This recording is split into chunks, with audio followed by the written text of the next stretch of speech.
오늘은 이제 저희가 수련회를 떠나는 날이고요. 수련회 주제가 요한계시록이죠. 그래서 오늘 예배 시간에도 이 요한계시록을 잠시 살펴보려고 합니다. 제가 이 요한계시록을 주제로 삼은 것은 크게 세 가지 이유입니다. 하나는 요한계시록을 알아야 우리 신앙생활의 종착점이 어딘지가 정확히 보입니다. 그래야 방향을 잃지 않고 우리의 신앙생활을 해나갈 수가 있습니다. 두 번째는 여러분들이 성경 통독을 꼭 하셔야 되는데 일반적으로 구약에서 가장 어려운 책이 뭐냐라고 물어보면은 레위기가 많이 나오고요.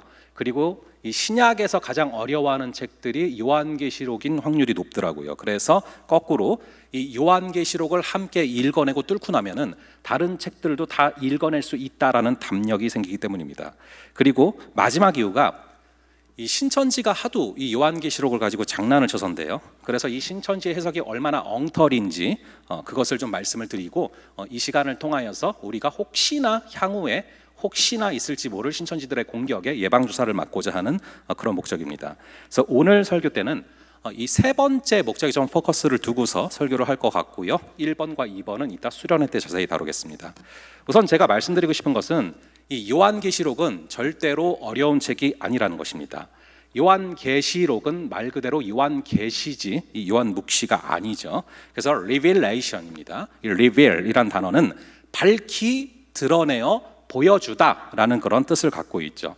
절대 소수의 사람들만 알 수 있도록 꼭꼭 감춰놓은 그런 책이 아니라는 것입니다. 그런데 이 신천지는 이 요한계시록이 마치 이만희 씨만 해석할 수 있는 아주 어려운 책인 것처럼 이야기를 합니다.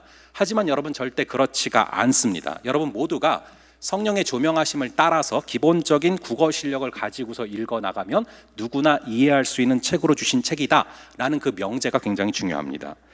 이 말이 나온 김에 이 신천지 얘기를 잠깐 하면은 이 신천지의 가장 큰 문제는 이 요한계시록의 한 구절 한 구절 그리고 한 단어 한 단어를 다 비유와 상징으로 바라보면서 영해를 한다는 것입니다. 뭐 영적인 해석이라고 하는데요.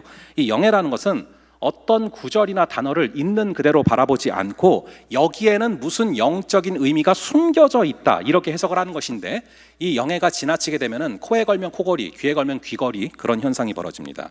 그래서 성경을 볼 때 우선은 1차적으로 이 문자적으로 좀 해석해 낼 수가 있어야 됩니다. 상식적으로 국어 문법을 토대로 읽어나가면 누구나 이해할 수 있도록 주신 책이다. 그게 이제 성경인데 각 단어마다 어떤 신비한 영적 의미가 담겨져 있다라고 생각하면서 모든 단어에 대해서 지나치게 어떤 영적인 해석과 의미를 부여하다 보면 나중에 엉뚱한 해석으로 나갈 수가 있는 것입니다. 그래서 이 신천지의 계시록 해석의 가장 큰 문제점이 바로 이겁니다. 모든 구절을 갖다가 죄다 어떤 영적 의미와 상징으로 해석을 하면서 자기들 마음대로 해석을 해버리기 때문에 이런 영해로 흘러가지 않게 하려면 오히려 이 계시록이 써진 문자 그대로를 읽어내는 훈련이 필요합니다. 그런 전제 가운데 요한계시록의 전체 골격을 한번 볼 거예요. 우리 한번 계시록 1장 19절로 가볼게요. 가급적 여러분들이 갖고 있는 성경을 펼치셔서 보시고 요한계시록 1장 19절을 한번 함께 볼 겁니다. 그리고 가능하다면은 이 요한계시록 1장 19절에는 무조건 형광펜으로 줄을 그어놔야 돼요. 이 요한계시록의 골격이 되는 그런 구절이기 때문에 그렇습니다. 우리 한번 계시록 1장 19절 이 한 구절을 저희가 함께 한 목소리로 읽어보도록 하겠습니다. 시작. 그러므로 내가 본 것과 지금 있는 일과 장차 될 일을 기록하라. 아멘. 그래서 여기 이 구절 굉장히 중요한 구절이고요. 내가 본 것, 지금 있는 일, 장차 될 일, 이 세 부분만이라도 여러분들이 꼭 줄을 거놓으셔야 됩니다. 왜냐하면 요한계시록은 딱 이 세 가지 골격으로 구성되어 있는 책이기 때문이죠. 제가 예전에 리젠트에서 이 트램퍼 롱맨 교수님의 요한계시록 강의를 들은 적이 있습니다. 구약에 굉장히 저명한 학자고 교수님인데 그분도 이거를 딱 이렇게 세 개로 나눕니다. 내가 본 것, 지금 있는 일, 그리고 장차 될 일. 그래서 파트 1, 2, 3죠.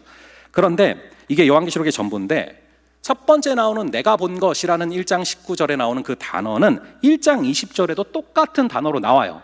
그러니까 이 1장을 얘기하는 거예요. 1장에서 요한이 본 것을 기록한 것이 첫 번째 부분입니다. 내가 본 것.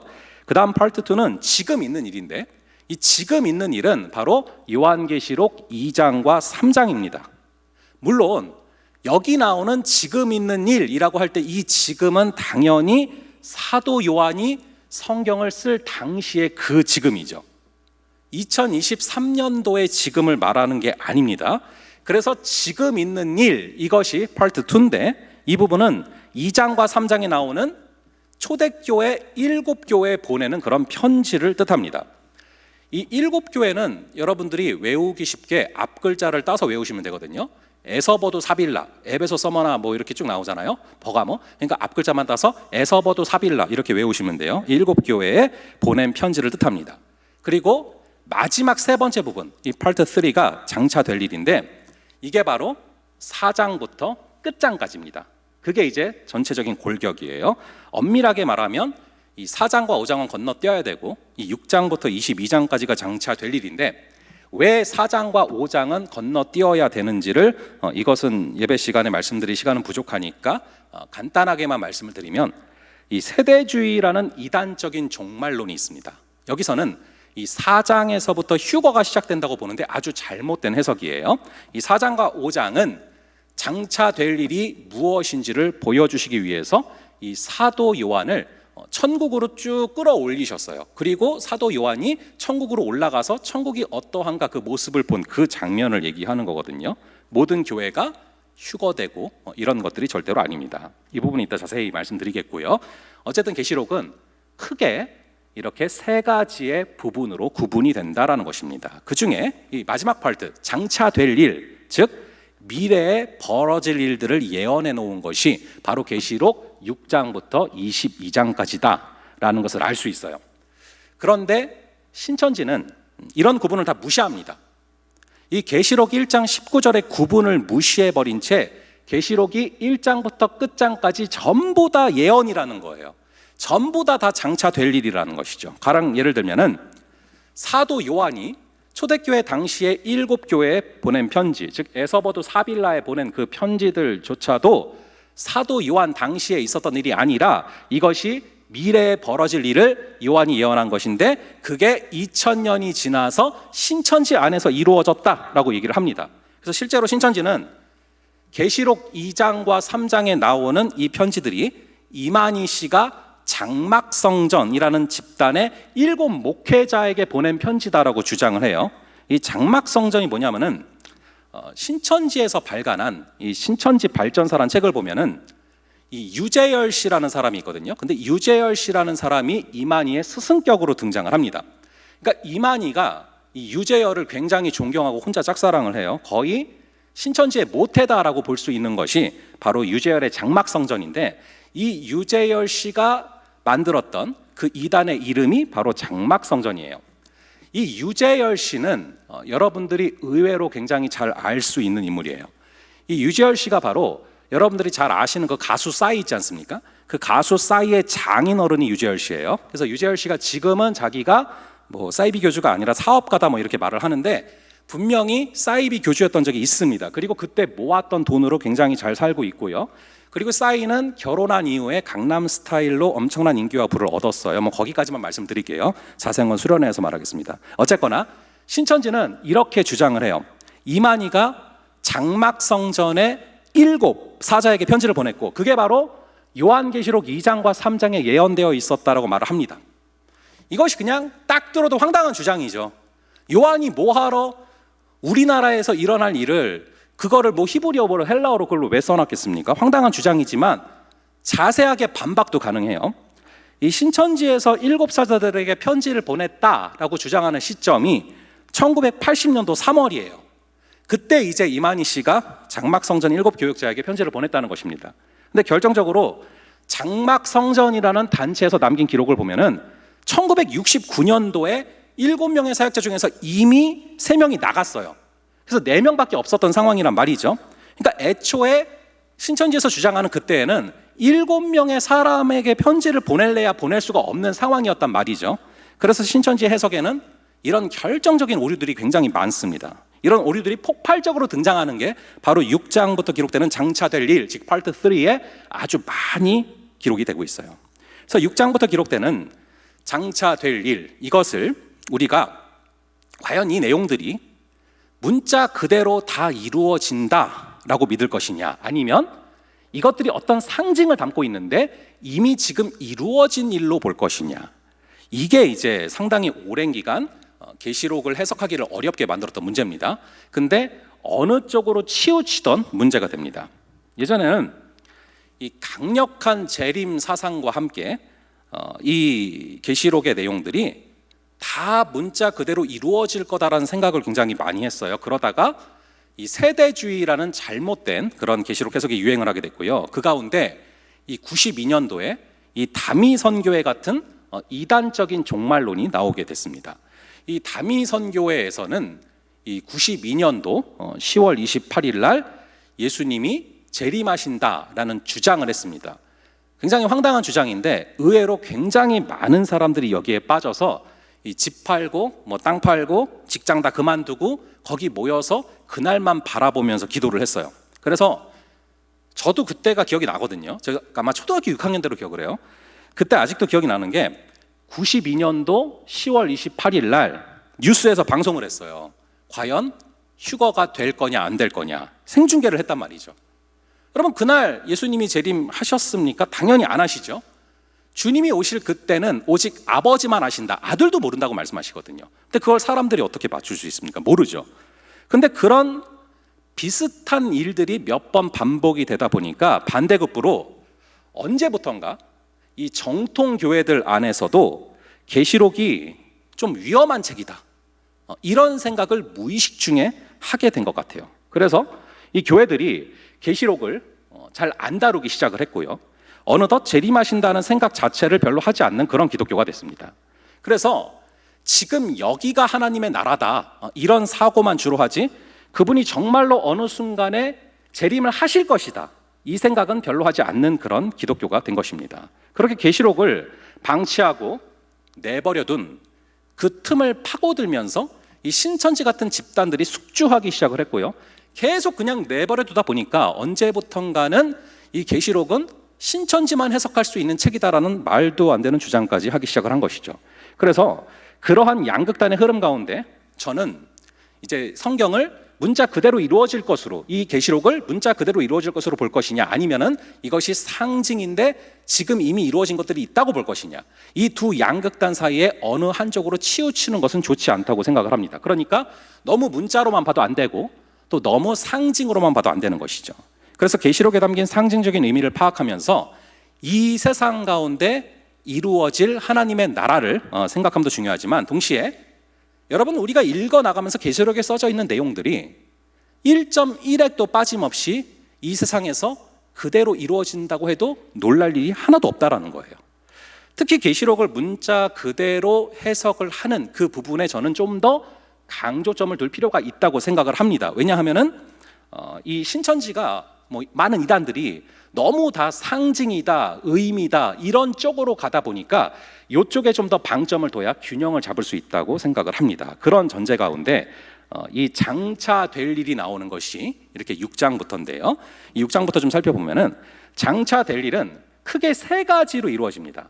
첫 번째는 7인, 두 번째는 7나팔, 그리고 세 번째는 7대접, 이렇게 이루어지거든요. 우리 한번 요 세 가지 한번 읽어볼게요. 시작. 7인, 7나팔, 7대접, 이렇게 세 가지로 이루어졌습니다. 그래서 7인을 하나씩 뗄 때마다, 이따 다 볼 거예요. 6장부터 나오니까 이따 볼 건데, 7인을 하나씩 뗄 때마다 가뭄, 식량 부족, 전쟁 등의 재난이 벌어지고요. 그리고 마지막 7인을 뗄 때 7나팔이 등장을 합니다. 그래서 7나팔을 또 천사가 하나씩 불 때마다 천재지변들이 임하고요. 그리고 온갖 환난을 겪다가 7번째 마지막 나팔을 불 때, 그때 주님께서 재림하시면서 수많은 환난 가운데도 믿음을 끝까지 지켰던 자들은 구원을 받고, 그리고 믿지 않던 자들과 악의 무리들은 주님께서 그동안 참아오셨던 진노, 7대접에다가 끝까지 참아오셨던 그 진노의 잔을 부으시는 장면이 나와요. 특히 이 악의 무리들 가운데 보면은 이 악의 삼위일체가 있습니다. 그게 우리가 좀 아까 읽은 계시록 17장에 보면 자세히 나오는데, 용과 짐승과 음녀예요. 우리의 싸움은 혈과 육에 대한 것이 아니요 보이지 않는 영적 권세들에 대한 싸움이다라고 말씀하고 있습니다. 그래서 이 세력들은 날마다 보이지는 않지만 우리를 공격하는 존재이기 때문에 우리가 그 정체를 어느 정도는 파악하고 있어야 대처가 가능해요. 지피지기면 백전백승이죠. 그래서 우리 한번 보면요, 계시록 13장 4절을 보겠습니다. 계시록 13장 4절의 말씀 한번 같이 볼게요. 시작. 용이 짐승에게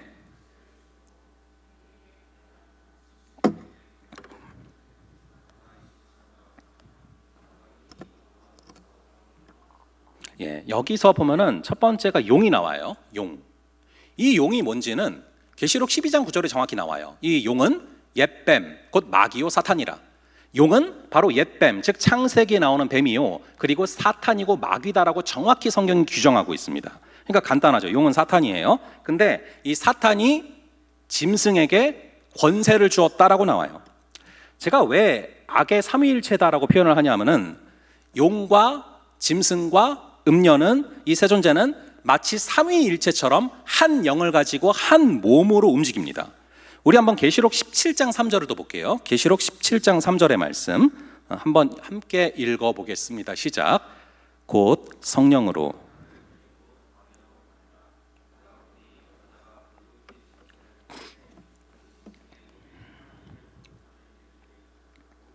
일곱 머리와 열 뿔이 있으며. 자, 음녀가 짐승을 타고 있는 장면이 나와요. 같이 하나처럼 움직인다는 거예요.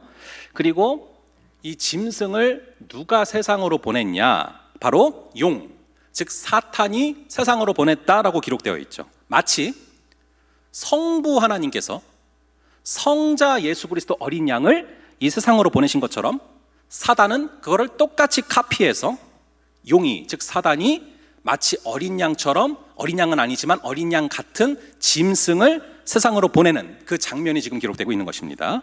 우선 용은 정체를 파악하기가 쉬웠습니다. 계시록 12장 9절에서 나오는 것처럼 용은 옛뱀 곧 마귀요 사탄이다 라고 나오니까요. 자, 그럼 음녀와 짐승은 무엇일까요? 특히 우리가 신앙생활을 하면서 승리하기 위해서는, 죄악 가운데 무너지지 않기 위해서는 이 짐승이 뭔지를 파악하는 게 정말로 중요합니다. 저는 이번 주에 또 지난주에 계속 요한계시록을 준비하다가 이 계시록 17장을 묵상하면서 이 음녀 바벨론과 그리고 짐승이라는 두 존재가 여전히 하나님의 자녀들을 공격하고 우리를 공격하는 그런 흐름들을 보게 됩니다. 이 계시록에 나오는 음녀가 무엇인가? 이 마르틴 루터와 그리고 존 칼빈은 음녀가 바로 로만 카톨릭이다라고 주장을 했습니다. 뭐 엄밀하게 말하면 로만 카톨릭의 성도들을 얘기하는 건 아니에요. 그 성도들 가운데도 예수님을 구주로 믿는 사람들은 구원을 받습니다. 이 두 종교개혁자가 말한 것은 이 로만 카톨릭의 교리를 만들어내는 그 수뇌부를 얘기한 거예요. 동시에 이 17장에 보면은 음녀의 머리에 이 바벨론이라는 이름이 기록되어 있고, 이후에 상세한 묘사들을 볼 때 음녀는 로마 제국이다라고 해석을 많이 합니다. 이것이 보수 교단의 주류 신학자들의 입장이고 저 역시 여기에 동의를 합니다. 저는 여기서 여러분들에게 이 요한계시록을 보는 눈을 하나 좀 장착시켜 드리면서 나가려고 하는데, 계시록에 나오는 이 음녀와 바벨론, 자, 이것의 멸망을 로마 제국이 멸망한 것이다 라고 해석을 하는 것이 저희 교단을 포함한 보수적인 교단들의 주류 해석이에요. 그래서 막 이전에 666이 뭐냐 이런 얘기 많았잖아요. 근데 666이 뭐냐면은 바코드 이런 게 아니라 네로 황제의 이름의 수예요. 이 네로 황제의 이름에 이제 이 헬라어를 보면은 각 그 자음 모음마다 수가 있단 말이에요. 그 자음을 해석해서 수로 변환하면은 그게 딱 666이 나옵니다. 그래서 저도 거기에 동의를 해요. 이게 우리 교단의 해석입니다. 그래서 음녀 바벨론은 로마 제국이다라고 볼 수가 있는데, 이 해석에 한 가지 맹점이 있어요. 이 계시록이 17장, 18장 그리고 19장 10절까지 걸쳐서 이 음녀 바벨론이 무너집니다. 그리고 바로 19장 11절에서 벌어지는 일이 예수님이 재림하시는 일이에요. 근데 여러분, 로마 제국은 언제 멸망을 했습니까? AD 4세기경에 멸망을 했단 말이죠. 그럼 19장 10절이 AD 4세기에 이루어졌는데, 그럼 바로 19장 11절에서 나온 것처럼 로마 제국이 멸망하고 바로 예수님께서 재림하셨습니까? 아니죠. 로마 제국이 무너진 후에 1600년의 시간이 흘렀지만 예수님은 아직 재림하지 않으셨어요. 그 결과 19장 10절과 19장 11절 사이에는 1600년 이상의 역사적 공백이 생겼다는 것입니다. 그럼 이것을 우리가 어떻게 이해를 해야 됩니까? 즉 계시록에서 말하는 이 음녀 바벨론은 1차적으로는 로마 제국을 뜻하는 게 맞지만 로마 제국에 국한되는 게 아니라 그 이상을 가리킨다라는 것입니다. 이 공중의 권세를 잡은 자가 사단 아닙니까? 이 사단이 음녀 바벨론을 이용하는 것이죠.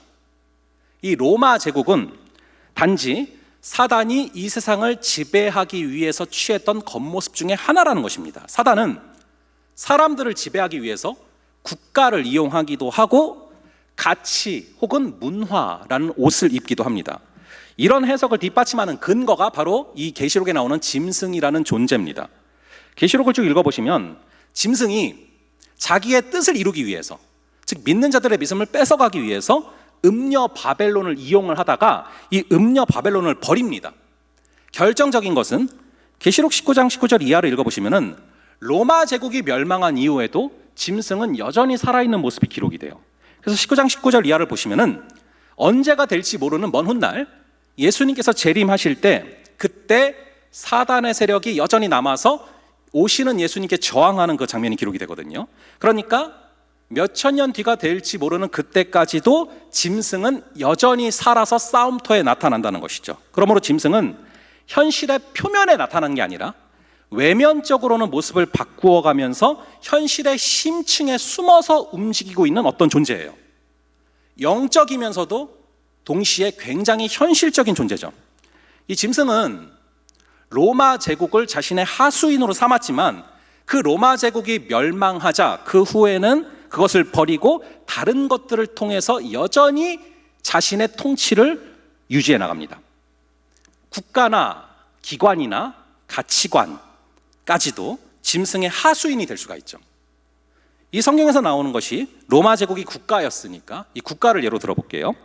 국가가 아주 막강한 권력을 갖고 있을 때는 국가는 쉽게 이 짐승이 자신의 통치를 이루는 수단이 될 수가 있습니다. 국가를 통해서 로마 제국 때 그랬던 것처럼 믿는 자들을 죽이고 탄압할 수 있잖아요. 하지만 오늘날 민주주의 국가에서는 그렇게 되기가 어렵죠. 권력을 견제하는 법적인 장치들이 작동하고 있고 시민들의 의식이 높아졌기 때문에 강압적인 권력은 절대 오래가지 못합니다. 그래서 이제는 짐승이 이 아나모인처럼 강압적인 방법을 취하는 것이 아니라 이제는 다른 방법으로 인정을 받아내고 숭배를 받습니다. 그것이 어떤 방식이 될지는 우리는 알 수가 없죠. 가령 예를 들어볼게요. 코로나 이후에 우리가 아직도 휘청대고 있어요. 근데 코로나 이후에 몇 년 뒤에 또 코로나만큼 큰 그런 재앙이 닥친다, 그런 질병이 닥친다, 그러면은 훨씬 더 경제적으로 어려워지겠죠. 지금 이스라엘과 하마스 전쟁 때문에 유가가 또 올라간다는 분석이 굉장히 많습니다. 그런데 몇 년 뒤에 또 코로나 같은 게 온다, 그러면 엄청나게 휘청되지 않겠습니까? 그런데 그런 상황 가운데 누군가가 나타나서 이걸 딱 극복해낸다. 그러면 인정을 안 받을 수가 있겠습니까? 아예 숭배를 받지 않을까요? 자, 그래서 오늘날 이 바벨론이 무엇인지를 식별하는 것은 훨씬 더 지혜가 필요하고 훨씬 더 어려울 수 있어요. 물론 말씀의 빛에 비추어 볼 때 식별할 수 있는 원리는 아주 간단해요. 여러분, 이 짐승은요, 이전처럼 전체적으로 움직일 수도 있겠지만 지금은 더 세부적으로 우리의 심령 가운데 파고들면서 우리를 공격할 수 있어요. 그래서 이 짐승이 뭔지를 아는 게 굉장히 중요한데요, 원리는 간단합니다.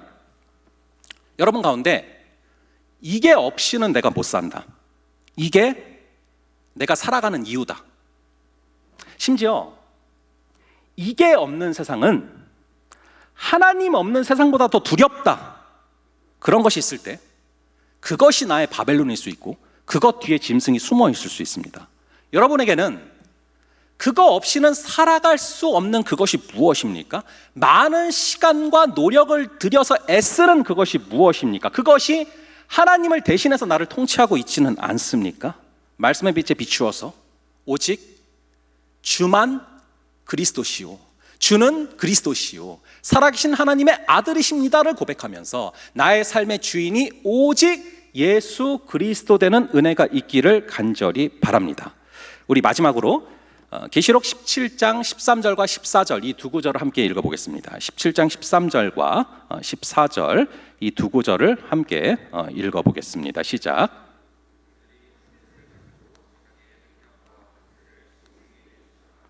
그들이 어린 양과 더불어 싸우려니와 어린 양은 만주의 주시요 만왕의 왕이심으로 그들을 이기실 터이요 또 그와 함께 있는 자들 곧 부르심을 받고 택하심을 받은 진실한 자들도 이기리로다. 아멘. 음녀와 짐승과 이 용은 굉장히 막강한 것처럼 공격을 합니다. 하지만 이 계시록의 말씀을 읽어보면은 결국에는 여러분 누가 이깁니까? 너무 약한 것 같은 그 어린 양, 그 어린 양이 이기신다는 것입니다. 그래서 우리가 이것을 알고서 이 어린 양이 약해 보이지만 결국에는 이 짐승을 이길 분이시고, 그래서 우리의 심령 가운데서도 이 짐승이 우리를 공격하는 많은 패턴들이 있겠죠. 가치일 수도 있고 문화일 수도 있고 유튜브일 수도 있고 다양한 걸 수 있습니다. 그것들이 우리를 공격하는 공격이 거세 보이지만 분명히 어린 양 예수의 보혈이 임하면 우리 예수께서 승리하시는 줄을 믿으시며 걸어가는 그런 우리가 되기를 간절히 바랍니다. 우리 이 시간 함께 찬양하면서 기도하며 나아가겠습니다. 예수 사랑합니다. 함께 찬양하면서 나아가시겠습니다.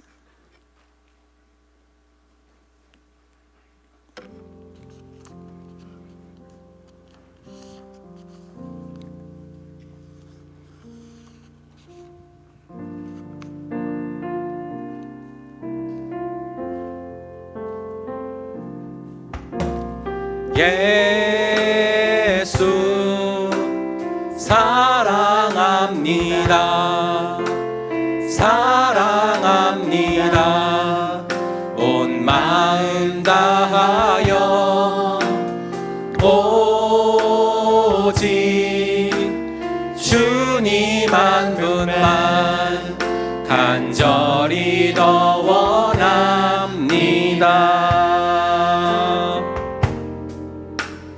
예수 사랑합니다. 사랑합니다. 온 마음 다하여 오직 주님 한 분만 간절히 더 원합니다. 넘쳐나네 넘쳐나네 주를 향한 내 속에 갈망이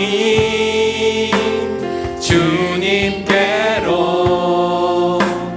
날 이끌어 주소서. 주님을 더 원합니다. 우리 시간 기도하실 때 아버지 하나님, 이 짐승의 공격이 이전보다 더 치밀해졌고 이전보다 더 세부적이며, 이전에는 국가로 통치했다면 이제는 문화나 가치나 나의 우상을 통하여서 나의 마음을 지배하려 듭니다. 이것이 없는 세상이 하나님 없는 세상보다 두려운 것이 무엇입니까? 나의 마음을 지배하려 드는 그 우상이 무엇입니까? 그 뒤에 숨어있는 그 짐승의 배후를 아버지 우리가 꿰뚫어 보게 하시고, 우리의 마음을 이길 수 있는 것, 우리의 마음속에서 승리하시는 것 오직 예수 그리스도임을 고백합니다.